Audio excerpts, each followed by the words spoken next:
मुझे ऐसा लगता है कि ऐसी गंदी नेतागिरी को आपको समाप्त करना पड़ेगा। हम हमेशा से भाजपा, आरएसएस और तमाम पॉलिटिकल दलों के खिलाफ लड़ रहे हैं, लेकिन आज अपने नेताओं को एकजुट करने के लिए अगर आप अपनों के कुछ दिन के लिए खिलाफ हो जाएंगे तो मुझे लगता है कि हमारा जो पुराना आंदोलन चला आ रहा है वो 2024 में सफल हो जाएगा। आप मुझे बताइए कि हमारे समाज के पास क्या कद्दावर और बाहुबली नेताओं की कमी है? अगर मैं माननीय बहन जी की बात करूं, मैं उदित राज की बात करूं, मैं वामन मेश्राम की बात करूं, मैं प्रकाश अंबेडकर की बात करूं, मैं रामदास अठावले की बात करूं, मैं चिराग पासवान की बात करूं, और मैं बहुजन समाज के हिस्सा रहे अखिलेश यादव की बात करूं, मैं उधर आप जाएंगे बिहार जाएंगे तो उधर और भी बहुत सारे नेता हैं, MK स्टालिन हैं, तेजस्वी यादव हैं, इतने सारे नेता समाज के हैं, उसके बाद भी हम लोग कामयाब नहीं हो रहे। आप देखिए ना कि इंडिया जैसे गठबंधन में हमें नहीं लिया जा रहा, और आखिर बिखरे हुए लोगों को कौन एक्सेप्ट करता है? जब हमारे रहवर ने कहा कि बिना सामाजिक परिवर्तन के हम राजनीतिक परिवर्तन नहीं कर सकते हैं, तो ये कैसा सामाजिक परिवर्तन है कि आकाश आनंद जी छोटा कह रहे हैं, बहुत सारे लोग आकाश आनंद को पप्पू कह रहे हैं, हमारे समाज के ही तो हैं। मायावती हो, चंद्रशेखर आज़ाद हो, आकाश हो, कोई भी हो, सब हमारे समाज के हैं ना। हमें अपने समाज के लोगों को अप्रिशिएट करना चाहिए, उन्हें अप्रिशिएशन देना चाहिए। क्या हमने कभी भी मनुवादी विचारधाराओं की पार्टियों के अंदर ये देखा है कि ये वो फलाना ढिकना नहीं बोलते हैं वो लोग? क्योंकि उन्हें अपनी विचारधारा बहुत ज़्यादा प्यारी है और वो उसको स्थापित करने के लिए ये लोग अलग अलग टीमें बना के टूर्नामेंट खेलते हैं, और जीते कोई भी ट्रॉफी घर में आनी है। तो वो सारी चीज़ें हम क्यों नहीं अपना सकते हैं? लेकिन नहीं अपना रहे हैं। लेकिन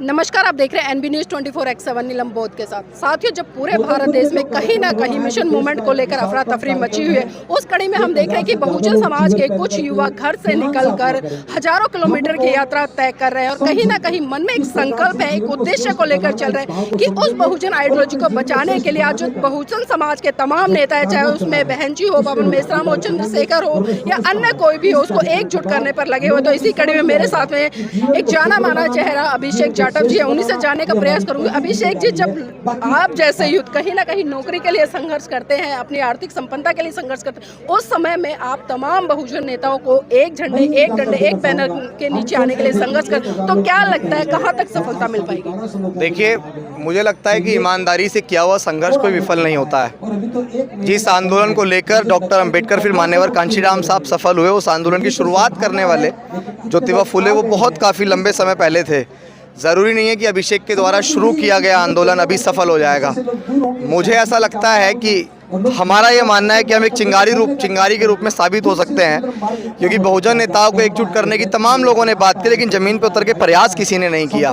हम बीती 23 जुलाई से डॉक्टर अंबेडकर की जन्मस्थली से निकले हैं और एक संकल्प के साथ निकले हैं। बहुत सारे लोगों ने तमाम लालछन लगाए, बहुत सारे लोगों ने तमाम आरोप लगाए, बहुत सारे लोगों ने कहा कि ये तो मायावती का नुमाइंदा है, बहुत सारे लोगों ने कहा कि तो चंद्रशेखर आज़ाद का नुमाइंदा है।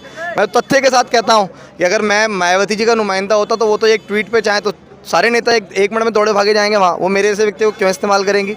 चंद्रशेखर आज़ाद जी की बात करूँ तो वो तो खुद भी इस आंदोलन को चला सकते थे जो मेरे द्वारा चलवा रहे हैं, कोई किसी को क्यों नेता बनाएगा?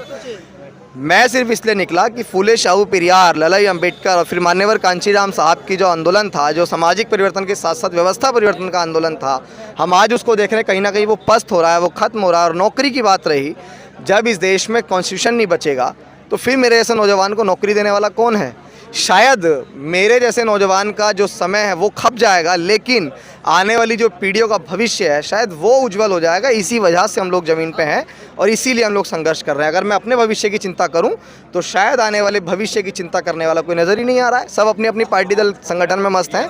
जी अभिषेक, अभी जिस तरह से हम देख रहे हैं देश में एक सिनेरियो बनाया, क्योंकि कहीं ना कहीं लोग जातिवाद, सांप्रदायिकता, धर्म की राजनीति करें, लेकिन क्या लगता है ऐसी कड़ी में तमाम बहुजन नेता अगर इकट्ठे होते तो किस आइडियोलॉजी की तरफ बढ़ेंगे, किस विचारधारा को लेकर चलेंगे? इस देश में मान्यवर कांशीराम साहब ने कहा था कि इस देश के अंदर दो विचारधाराएं रहेंगी आने वाले समय में, एक अम्बेडकरवाद और एक मनुवाद।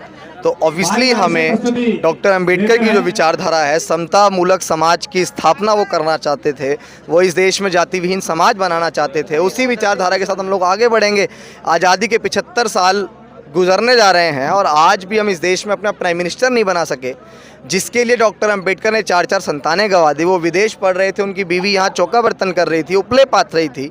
मान्यवर कांशीराम साहब घर नहीं गए, वो सारे आंदोलन जो त्याग हमारे रहबरों ने किए, हमारे मसीहाओं ने किए। किसके लिए किए? क्योंकि हमें इस देश का हुक्मरान बनना है और हमारा अंतिम लक्ष्य इस देश का हुक्मरान बनना ही तो है।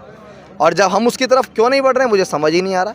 तो अभिषेक, जिस तरह से हम देखते हैं, क्योंकि आम जनता है, आम वोटर है, वो तो कहीं ना कहीं चाहता है कि बहुजनों की सत्ता है, लेकिन जो बहुजन नेता आखिर वो किस उठापों में लगे आज हुए हैं? मुझे ऐसा लगता है कि ऐसी गंदी नेतागिरी को आपको समाप्त करना पड़ेगा।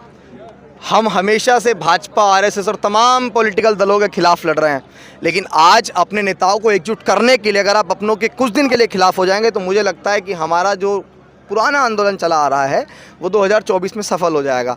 आप मुझे बताइए कि हमारे समाज के पास क्या कद्दावर और बाहुबली नेताओं की कमी है?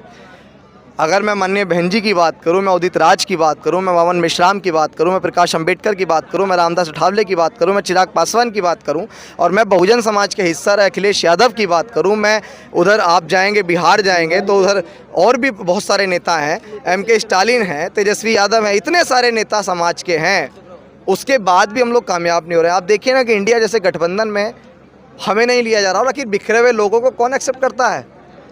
मान्यवर कांशीराम साहब के मानने वाले लोग, मान्यवर कांशीराम साहब से बड़ा 21वीं सदी के अंदर कोई भी राजनीतिक परिवर्तन करने वाला हो सकता है? अभी तक भी। अभी पिछले दिनों जिस तरह से काफ़ी विवादित बयान रहा था, क्योंकि हमने देखा था चंद्रशेखर जिस तरह से धरातल पर काम कर रहे लोगों के बीच में भी जाते हैं, उसी तरह से बसपा के भी काफ़ी समर्थक है, लेकिन कहीं ना कहीं जिस तरह से आकाश आनंद ने एक स्टेटमेंट दी, उसको लेकर काफ़ी विवाद हुआ। तो क्या लगता है ऐसे समय में जो बहुजन नेता इकट्ठे हो पाएंगे? मुझे ऐसा लगता है कि तमाम षड्यंत्रों पे, तमाम साजिशों पे, तमाम इस तरह की गंदे या कैसे भी बयान आप लोग कह रहे हैं, जिस भी बयानों पे, मुझे ऐसा लगता है कि हमेशा जो एक गंदी राजनीति है उसकी हार होती है और सच्ची और ईमानदार राजनीति हमेशा जीतती है। जिस तरह का आंदोलन आज हम चलाने का प्रयास करें, इस आंदोलन में उतरने के बाद हमें पता लगा, जब मध्य प्रदेश में थे तो कुछ साथियों ने बताया कि ऐसा ही एक आंदोलन साल 2003 के अंदर दलित पैंथर ने भी चलाया था और दलित पैंथर ने जब आंदोलन चलाया तो रामदास अठावले, प्रकाश अंबेडकर के साथ साथ और 2 नेता वहाँ सांसद बनकर आए थे। जब उन्होंने ये साबित किया, क्योंकि उन्होंने अपने नेताओं को खदेड़ा, उन्हें दिख रहा था कि हमारा आंदोलन पस्त हो रहा है, मूवमेंट पस्त हो रहा है, नेताओं को एकजुट करना पड़ेगा, तो उन्होंने हर संभव प्रयास किया। और आज भी हमें वो अंधभक्ति और वो सारी चीज़ें छोड़ के देखना पड़ेगा, किसी एक नेता से मूवमेंट कभी सफल नहीं हो रहा। क्या आपको लगता नहीं कि इस देश में जो राजनीतिक सत्ता है उसकी लड़ाई कम है, बल्कि सांस्कृतिक लड़ाई ज़्यादा है? मेरा ये मानना है कि हमारी पहली और अंतिम लड़ाई इस देश में सत्ता को पाने की होनी चाहिए थी, लेकिन जब हमारे रहबर ने कहा कि बिना सामाजिक परिवर्तन के हम राजनीतिक परिवर्तन नहीं कर सकते हैं, तो ये कैसा सामाजिक परिवर्तन है कि आकाश आनंद जी छोटा कह रहे हैं, बहुत सारे लोग आकाश आनंद को पप्पू कह रहे हैं, हमारे समाज के ही तो हैं। मायावती हो, चंद्रशेखर आज़ाद हो, आकाश हो, कोई भी हो, सब हमारे समाज के हैं ना। हमें अपने समाज के लोगों को अप्रिशिएट करना चाहिए, उन्हें अप्रिशिएशन देना चाहिए। क्या हमने कभी भी मनुवादी विचारधाराओं की पार्टियों के अंदर ये देखा है कि ये वो फलाना ढिकना नहीं बोलते हैं वो लोग? क्योंकि उन्हें अपनी विचारधारा बहुत ज़्यादा प्यारी है और वो उसको स्थापित करने के लिए ये लोग अलग अलग टीमें बना के टूर्नामेंट खेलते हैं और जीते कोई भी ट्रॉफी घर में आनी है। तो वो सारी चीज़ें हम क्यों नहीं अपना सकते हैं? लेकिन नहीं अपना रहे हैं। लेकिन हमने कहा कि अभिषेक का आंदोलन सच्चा और ईमानदार है। यकीनन हम इस देश के अंदर ना हम कोई संगठन बना रहे हैं, ना हम कोई पार्टी बना रहे हैं, ना हम इस चीज़ के लिए निकले हैं। नौजवान अगर हम पे भरोसा कर रहा है तो इन नौजवानों को लड़खड़ाते लोगों को समझा के, मूवमेंट को बता के, जितना हमने पढ़ा इतना इन्हें समझा के और इनको एहसास कराएंगे कि आज वाकई अगर मूवमेंट का पतन किसी वजह से हो रहा है तो हमारे समाज के नेताओं की वजह से हो रहा है। और आज नेताओं को हाथ जोड़ने की नहीं, घूरने की ज़रूरत है और ये उन्हें एहसास कराने की ज़रूरत है जिस सदी में हमें शासक बनना चाहिए था उस सदी में हम एक सांसद बनाने की औकात नहीं रख रहे हैं। आप तो अभिषेक अभी तक क्या कारण ढूंढा है आपने कि नेता इकट्ठे नहीं हो पा रहे? उसका सबसे बड़ा कारण ज़मीनी कार्यकर्ता है, क्योंकि ज़मीनी कार्यकर्ता सिर्फ इस चीज़ में उलझा हुआ है कि ये इतने साल संघर्ष करके जी तो महलों में बैठ गए हैं, वो दलाल है, फलाना है, ढिकना, ये सारी चीज़ें कौन करता है? ज़मीन पे रहने वाला कार्यकर्ता। अगर इतना ही प्रयास वो कार्यकर्ता दोनों नेताओं को या और सारे नेताओं को साथ लाने का करेगा तो हमारे नेता बहुत जल्दी एकजुट हो जाएंगे। और क्यों नहीं होंगे? समाज से तो नेता हैं और जब समाज चाहेगा तो नेता एकजुट होंगे। क्या आपको लगता नहीं कि जिस तरह से अगर हम बहुजन समाज के नेताओं की बात करें, हर कोई व्यक्ति अपने वर्चस्व की लड़ाई लड़ रहा है, अपने आप को स्थापित करने में लगा हुआ, तो क्या ऐसे समय में लगता है कि वो लोग अपना नेतृत्व छोड़ के इकट्ठे होंगे? मैंने क्या कहा आपको, हम संघर्ष कर रहे हैं।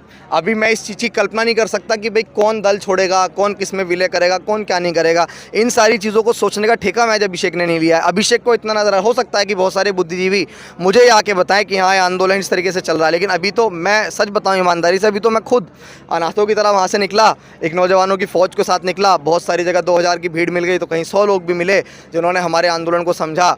सवाल बहुत सारे लोग कर रहे हैं, लेकिन कोई ये समझाने वाला नहीं है कि इस तरीके से भी इस मूवमेंट को चलाया जा सकता है। ये पता सबको है कि बिखराव की वजह से हम लोग सफल नहीं हो रहे हैं, और पूरा समाज ये चाहता है कि हमारे नेताओं को एकजुट हो जाना चाहिए।